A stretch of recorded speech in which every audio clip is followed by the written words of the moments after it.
yang aku kategorikan sebagai mangkuk ayun.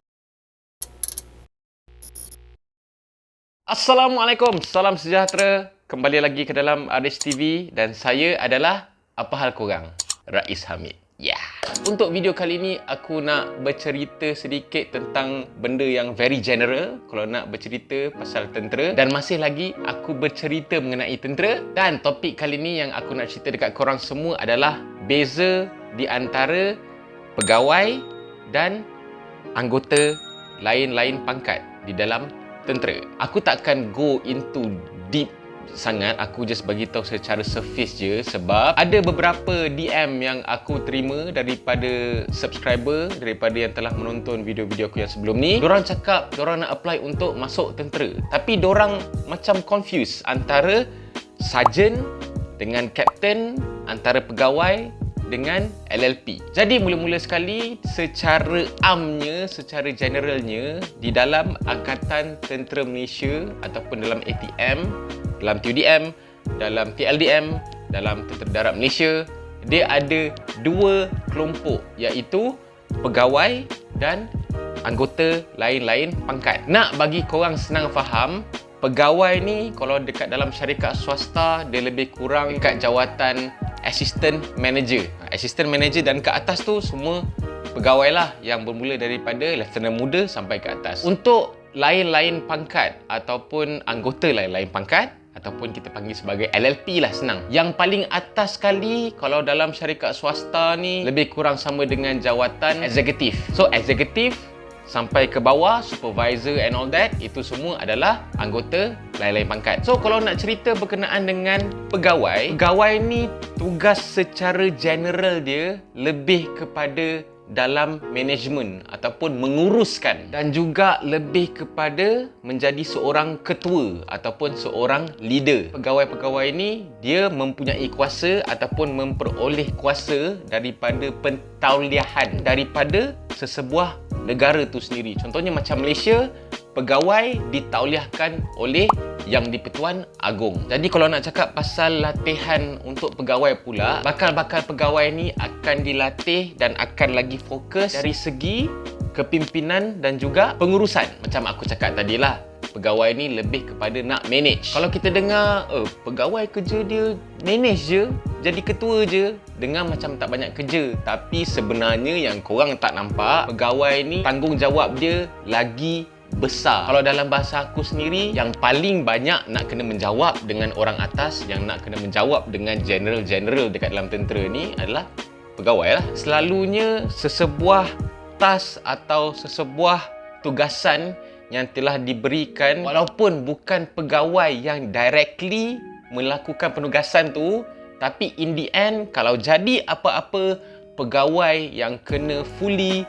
bertanggungjawab. Sebagai contoh, aku bagi satu situasi. Aircraft ataupun kapal terbang lah, dapat penugasan, kena buat servicing dekat sebiji aircraft ni. Pegawai pun keluarkan satu arahan kepada anggota lain-lain pangkat, ataupun kalau dalam aviation dipanggil technician lah. Tetapi sekiranya servicing tu ada masalah, contohnya aircraft masih rosak, contohnya macam pilot yang menerbangkan pesawat tu, nanti later on dia ada masalah dengan servicing yang telah dibuat, bukan technician tu yang akan menjawab kepada pegawai memerintah, tetapi pegawai yang mengeluarkan arahan tu yang kena menjawab dan bertanggungjawab. Dan of course, kalau nak cakap dari segi gaji pegawai lagi tinggi daripada yang lain-lain pangkat lah. Tapi tak semestinya kalau kita tengok dari segi pangkat kan. Anggota lain-lain pangkat yang berpangkat flight sergeant ataupun staff sergeant ataupun pegawai warrant 2 lagi tinggi daripada pegawai yang berpangkat lieutenant muda. Macam tu lah. Jadi tak semestinya disebabkan anda adalah anggota lain-lain pangkat, gaji anda dekat bawah je. No, tak. Seiring dengan kenaikan pangkat dan kelulusan yang anda ada, gaji anda juga akan dinaik taraf. Okay? So, jangan risau. Untuk anggota lain-lain pangkat pula, ataupun nama lain dia kita panggil sebagai PTT ataupun pegawai tanpa tauliah, ataupun dalam bahasa Inggeris dia adalah non-commissioned officer. Dari segi definisi dia adalah pegawai yang tidak mendapat pentauliahan. Dan ada setengah-setengah negara dipanggil sebagai pegawai rendah. Contohnya macam pangkat corporal, lance corporal, sarjan, staff sarjan dan juga pegawai warrant. Dalam LLP ni dia ada dua kelas, iaitu dia ada Junior NCO dan juga Senior NCO. Apa pula tugas LLP ni? Secara amnya, tugas LLP ni adalah lebih kepada pelaksanaan. Macam contoh yang aku bagi tadi tu, kalau ada dapat sesuatu task yang diberikan kepada pegawai, pegawai akan mengagihkan tugas kepada anggota LLP lah.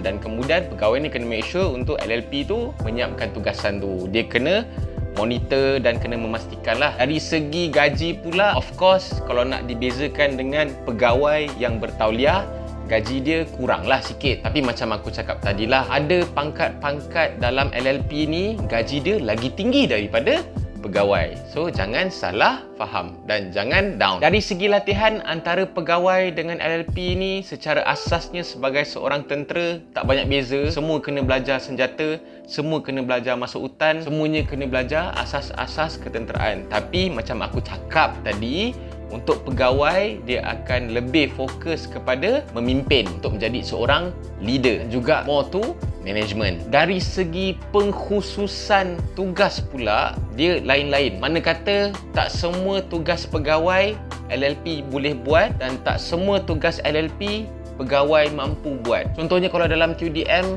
pilot lah. Pilot hanyalah daripada kalangan pegawai sahaja. Kalau macam LLP pula contohnya technician.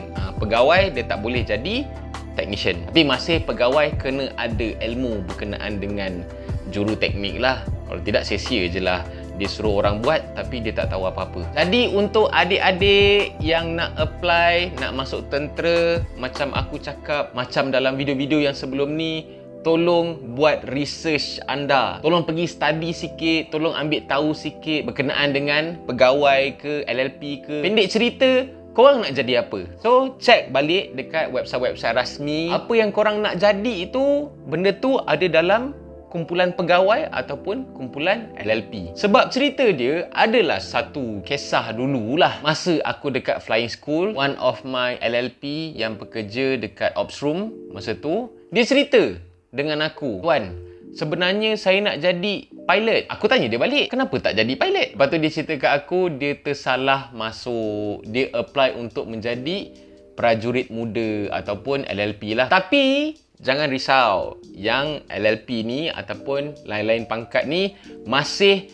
berpeluang untuk upgrade menjadi seorang pegawai. Ada masa-masa dia nanti akan keluar. Kalau dalam F1 biasanya diorang panggil sebagai special duty lah, diorang panggil sebagai SD. Khusus tu membolehkan yang senior NCO ni untuk berkhusus dan ditauliahkan sebagai pegawai ataupun dipanggil sebagai pegawai tugas-tugas khas. Itu nama khusus dia lah. Jadi please, kepada yang minat nak masuk tentera, tolong buat korang punya research betul-betul. Apa yang korang nak jadi dalam tentera nanti dan benda yang korang nak jadi itu ada dekat kumpulan yang mana. So, jangan salah pilih.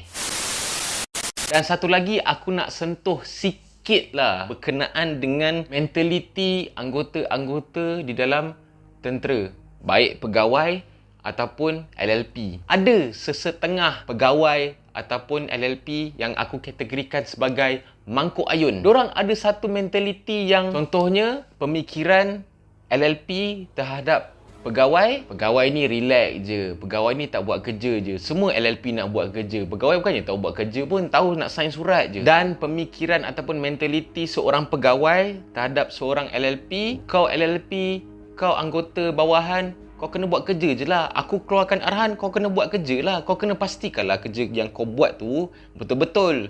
Tak ada boleh buat silap.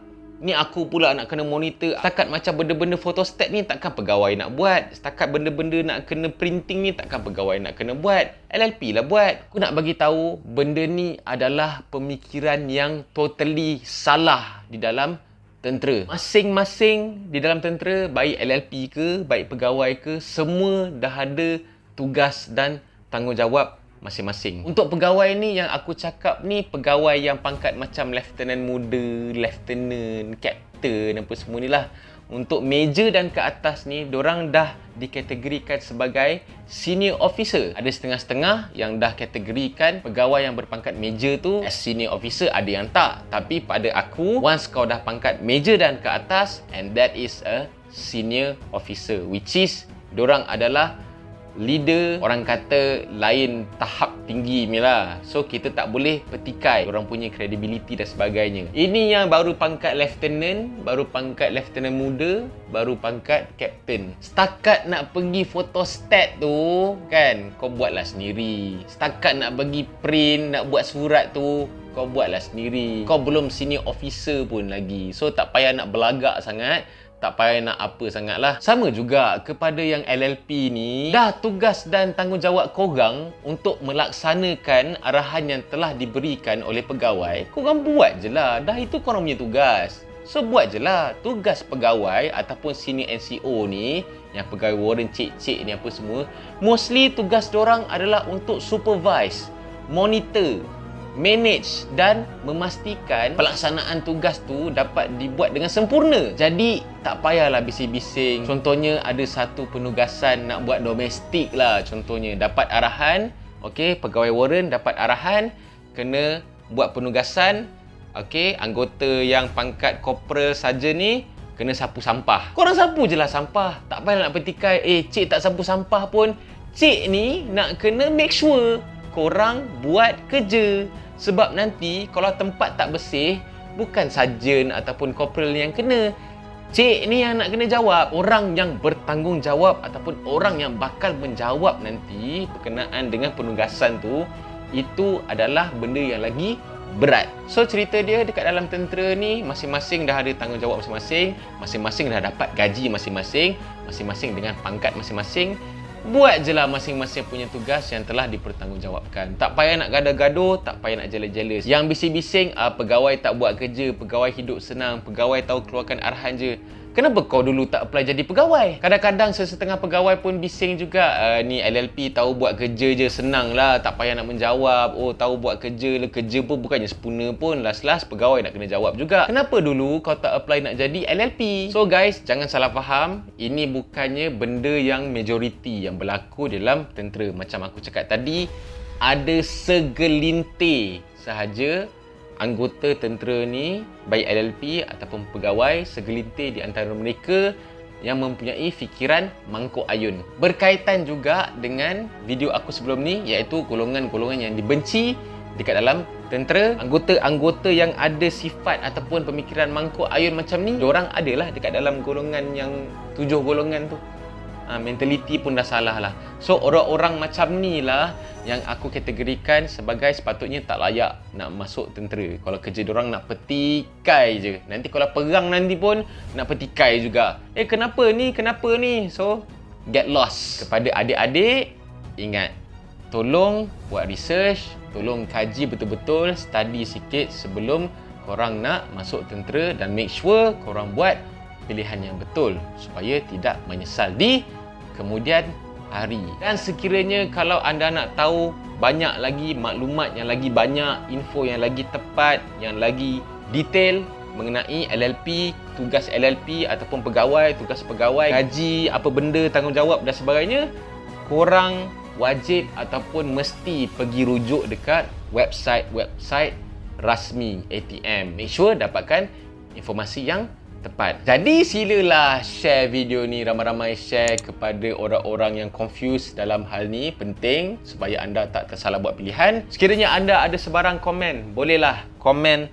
dekat bawah. Aku tahu benda ni akan jadi isu sikit kepada tentera yang menonton. Aku tahu benda ni dah lama dah. Biarlah aku yang menyuarakan benda ni supaya dapat meleraikan korang punya mentaliti mangkuk ayun untuk yang segelintir lah. Sekiranya anda rasa video ni bagus sangat, jangan lupa tekan butang like, jangan lupa subscribe, dan jangan lupa tekan butang loceng untuk video-video yang seterusnya, kerana video lepas ini aku akan menyentuh satu isu berkenaan dengan masalah disiplin tata tertib yang paling menyusahkan semua orang, yang bagi aku paling bodoh yang paling serius sekali lah. Yang video-video sebelum ni aku duk cakap dekat korang nak masuk tentera kena minat berkaitan dengan masalah disiplin ni, iaitu AWOL ataupun THTC ataupun tidak hadir tanpa cuti. So, see you in the next video. Assalamualaikum, stay safe. Kita jaga kita, orang lain pun selamat. Assalamualaikum. Have a nice day. Bye-bye. Yeah.